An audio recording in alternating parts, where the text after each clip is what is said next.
ശശി തരൂർ ഏറെക്കുറെ ഉറപ്പിച്ചതായിട്ടാണ് കാണുന്നത് ഉപരാഷ്ട്രപതി സ്ഥാനത്തേക്കും. അതിൻ്റെ നീക്കങ്ങളൊക്കെ നടത്തുന്നുണ്ട്. അദ്ദേഹം CSI ഇടവകകളിലൊക്കെ കയറുന്നുണ്ട്. അവിടെയൊക്കെ വൻ സ്വീകാര്യതയാണ് ലഭിക്കുന്നത്. കാരണം ഇപ്പോൾ BJPക്ക് ക്രിസ്ത്യൻ സമൂഹത്തിൻ്റെ ഇടയിൽ വലിയ വേരോട്ടമുണ്ട്. അപ്പോൾ അതൊക്കെ വോട്ടാക്കി മാറ്റാൻ കഴിയും. അത് രാജീവ് ചന്ദ്രശേഖറിൻ്റെ ഒരു തന്ത്രം കൂടിയാണ്.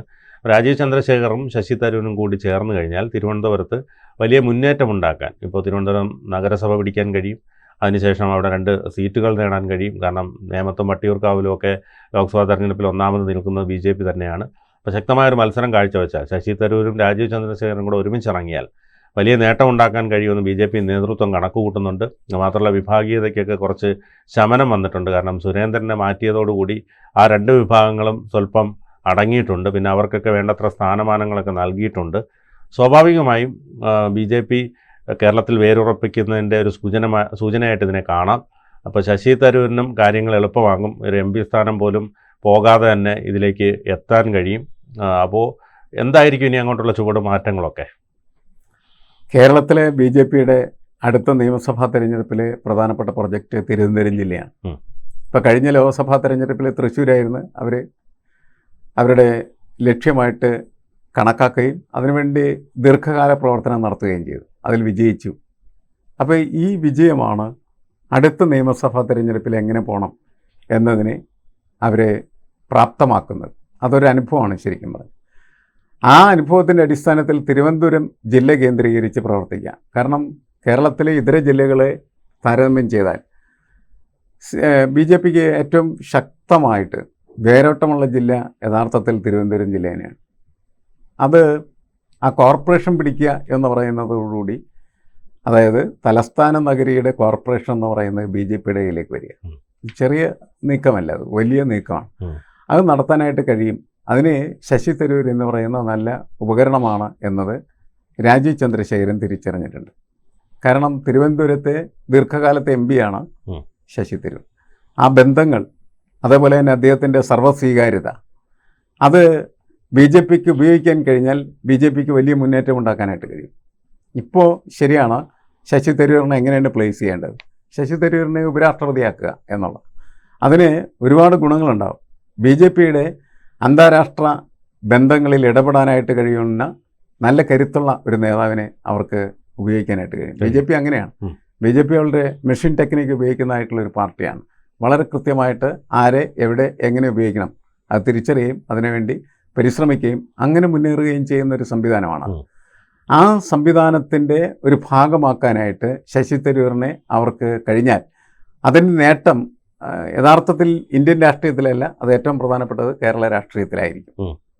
നേരത്തെ പിന്നെ സൂചിപ്പിച്ചതുപോലെ MP സ്ഥാനം നഷ്ടപ്പെടുത്താതെ തന്നെയുള്ള പ്രവർത്തനത്തിൽ മുഴുകാൻ കഴിയും. മാത്രമല്ല തിരുവനന്തപുരത്തെ ഇടവകൾ അതെല്ലാം തന്നെ BJPക്ക് ഓടിക്കയറാൻ പറ്റുന്ന സ്ഥലങ്ങളാക്കി മാറ്റാനായിട്ട് കഴിയുന്നതാണ്. ശശി തരൂർ ചെല്ലുമ്പോൾ തന്നെ ഈ CSI ഇടവകൾ അദ്ദേഹത്തിന് ലഭിക്കുന്നതായിട്ടുള്ള സ്വീകാര്യത എന്ന് പറഞ്ഞാൽ വളരെ വലുതാണ്. ഇത് കുറച്ച് കഴിയുമ്പോൾ പാർട്ടി സ്വീകാര്യതയൊക്കെ മാറ്റാനായിട്ട് പറ്റും. മാത്രമല്ല കേരളത്തിലെ ക്രൈസ്തവരുടെ മനസ്സിൽ BJP എന്ന് പറയുന്ന ഒരു അസ്പൃശ്യതയുള്ള പാർട്ടി അല്ല എന്ന ഫീൽ കുറേ നാളായിട്ട് ഉണ്ടാക്കാൻ കഴിഞ്ഞിട്ടുണ്ട്. കാസയ്ക്ക് അതിനുവേണ്ടി അതിശക്തമായിട്ട് നിലപാടെടുക്കുകയും പ്രവർത്തിക്കുകയും ചെയ്തുകൊണ്ടിരിക്കുകയാണ് ചെയ്യുന്നത്. അങ്ങനെ നിരന്തരം പ്രവർത്തിച്ച് ആ പ്രവർത്തനത്തിൻ്റെ ഒരു ആവർത്തനമാണ്, തുടർച്ചയാണ്.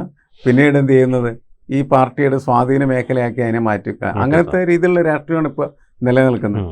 അതുകൊണ്ട് അതിനുള്ള സാധ്യത തള്ളാവുന്നതല്ല എന്നതാണ് ഏറ്റവും പ്രധാനപ്പെട്ടത്. അപ്പോൾ ശശി തരൂർ ഉപരാഷ്ട്രപതി സ്ഥാനത്തേക്ക് ഉറപ്പിച്ചോ എന്ന് ചോദിച്ചാൽ ഏതാണ്ട് ഉറപ്പിച്ചു എന്നാണ് BJP കേന്ദ്രങ്ങൾ പുറത്തേക്ക് വിടുന്നതായിട്ടുള്ള വാർത്തകൾ നമുക്ക് കാണാനായിട്ട് കഴിയുന്നത്. ഒരുപക്ഷെ വേണമെങ്കിൽ അവർ ചോർത്തി ലീക്ക് ചെയ്ത് കൊടുക്കുന്ന ഈ വാർത്തക്ക് വലിയ ഉറപ്പൊന്നും ഉണ്ടാവണമെന്നില്ല. പക്ഷേ എന്തായാലും അവരിപ്പോൾ അങ്ങനെ പറയുകയും അത് ഇന്ന കാരണങ്ങൾ കൊണ്ടാണ് എന്ന് നമ്മളോട് വ്യക്തമാക്കുകയും ചെയ്യുന്നതാണ്. അതിൻ്റെ സ്ട്രാറ്റജി വളരെ കൃത്യമാണ്. തിരുവനന്തപുരത്ത് കോർപ്പറേഷൻ പിടിക്കുന്നതിന് ശശി തരൂർ വളരെ സഹായകരമായിട്ടുള്ള ഒരു രാഷ്ട്രീയ നേതാവാണ്. രണ്ടാമത്തത്, തിരുവനന്തപുരം ജില്ലയിൽ നിന്ന് 2-3 സീറ്റ് വട്ടിയൂർക്കാവും നേമവും മാത്രമല്ല, ഈ ആറ്റിങ്ങൽ വരെയും വേണമെങ്കിൽ അവർക്ക് അടിച്ചെടുക്കാനായിട്ട് കഴിയും എന്നവർ വിശ്വസിക്കുകയാണ് ചെയ്യുന്നത്. പറ്റായിരിക്കും ചിലപ്പോൾ. കാരണം ഈ ശോഭാ സുരേന്ദ്രനൊക്കെ നേരത്തെ ഇവിടെ മത്സരിക്കുന്ന സമയത്തുണ്ടാക്കിയ മുന്നേറ്റം ചെറുതായിരുന്നില്ല. അപ്പോൾ അതുകൊണ്ട് ഒരു 5 സീറ്റ് വരെയും വേണമെങ്കിൽ തിരുവനന്തപുരം ജില്ലയിൽ നിന്ന് തന്നെ കിട്ടാം അല്ലെങ്കിൽ നേടിയെടുക്കാം എന്ന് അവർ കരുതുന്നു. നമുക്കിപ്പോൾ ഇതൊക്കെ ഒരു മലർപ്പൊടിക്കാരൻ്റെ സ്വപ്നം പോലെയൊക്കെ വേണമെങ്കിൽ തോന്നാം. തൃശ്ശൂർ അങ്ങനെ ആയിരിക്കില്ല. മഞ്ചേശ്വരമൊക്കെ ശ്രമിച്ചാൽ കിട്ടാവുന്ന മണ്ഡലങ്ങൾ വേറെ ഉണ്ട്. തൃശ്ശൂരുണ്ട്, മഞ്ചേശ്വരമുണ്ട്, അങ്ങനെ പല പല മണ്ഡലങ്ങളുണ്ട്. 2ാം സ്ഥാനത്ത് വന്ന 10-ലധികം മണ്ഡലങ്ങളൊക്കെ ഉണ്ടല്ലോ.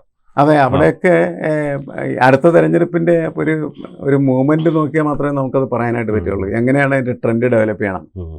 ട്രെൻഡ് ഇവർക്ക് അനുകൂലമായിട്ട് ഡെവലപ്പ് ചെയ്താൽ അതിന് വേണ്ടിയിട്ടാണ് ഈ ആളുകൾ ഇങ്ങനെ അവിടെ നിന്നൊക്കെ പിറക്കി കൂട്ടിക്കൊണ്ടിരിക്കുന്നത്. ഇനിയും കുറച്ചുപേരെയും കൂടിയൊക്കെ പിറക്കിയെടുക്കും എന്നാണ് എനിക്ക് തോന്നുന്നത്. അങ്ങനെ കുറെ കഴിയുന്ന സമയത്ത് അവിടെ ഒരു ലീഡർഷിപ്പ് ഡെൻസിറ്റി വർദ്ധിക്കും BJPയുടെ ഭാഗത്ത്. അങ്ങനെ ലീഡർഷിപ്പ് ഡെൻസിറ്റി BJPക്ക് വർദ്ധിപ്പിച്ചെടുക്കാൻ കഴിഞ്ഞാൽ പിന്നെ ഒരു ത്രികോണ മത്സരത്തിൻ്റെ സാധ്യത വളരെ സുഗമമായിട്ടുള്ള രീതിയിൽ യൂട്ടിലൈസ് ചെയ്യാനായിട്ട് കഴിയും. അതാണ് അവർ ഉദ്ദേശിച്ചുകൊണ്ടിരിക്കുന്നത്. അപ്പം അതിന് ഏറ്റവും നല്ല ഒരു കഥാപാത്രമായിട്ട് ശശി തരൂർ മാറുന്നു എന്നുള്ളതാണ്. ഈ ഊഹാപോഹങ്ങളെല്ലാം ഇതിൽ പരന്ന് ഒഴുകാനായിട്ടുള്ള പ്രധാനപ്പെട്ട കാരണവും ഇത്തരം സാധ്യതകളാണ്. ഒരു സാധ്യതകളും ഇല്ലായിരുന്നെങ്കിൽ ഇങ്ങനെയുള്ളൊരു ഊഹാപോഹത്തിന് പ്രസക്തിയില്ലായിരുന്നു എന്നുള്ളതാണ്. ഇപ്പോൾ ജഗദീപ് ധൻഖർ എന്ന് പറയുന്നത് എന്തുകൊണ്ട് രാജിവെച്ചു എന്ന് പറയുന്നത് ഇപ്പോഴും നിഗൂഢമായിട്ട് നിൽക്കുകയാണ്. തീർച്ചയായിട്ടും നമുക്കറിയില്ല, അതിൻ്റെ വിശദീകരണങ്ങളൊന്നും വരുന്നുമില്ല. അപ്പോൾ അങ്ങനത്തെ ഒരു സാഹചര്യത്തിൽ എന്തുകൊണ്ട് ജഗദീപ് ധൻഖർ രാജിവെച്ചു എന്ന് പറയുന്ന ചോദ്യത്തിനും കൂടുതൽ പ്രസക്തി ഉണ്ടെന്ന് എനിക്ക് തോന്നുന്നു. മറ്റൊന്ന്, ശശി തരൂരിനെ സംബന്ധിച്ചിടത്തോളം ഈ കോൺഗ്രസിൽ നിന്ന് പുറത്താക്കണമെന്നുള്ളൊരു നിലപാടാണ് ശശി തരൂർ സ്വീകരിക്കുന്നത്. കോൺഗ്രസ് ആകട്ടെ എങ്ങനെയെങ്കിലും ഇയാളങ്ങ് ഇറങ്ങിപ്പോയാൽ മതി എന്നുള്ളതാണ് കോൺഗ്രസിൻ്റെ നിലപാട്. അപ്പോൾ ശശി തരൂർ മനസ്സ് വിചാരിക്കുന്നത് എങ്ങനെയെങ്കിലും അവരൊന്ന് കതവ് തുറന്നു തന്നാൽ എനിക്ക് ഇറങ്ങി അങ്ങ് ഓടാം എന്നുള്ളതാണ്. പക്ഷേ കോൺഗ്രസ് അതൊട്ട് ചെയ്യുന്നുമില്ല. അപ്പോൾ ഇതിലാരായിരിക്കും വിജയിക്കുക? അല്ല, ഒരു പുതിയ തരം സ്ട്രാറ്റജിയാണ്.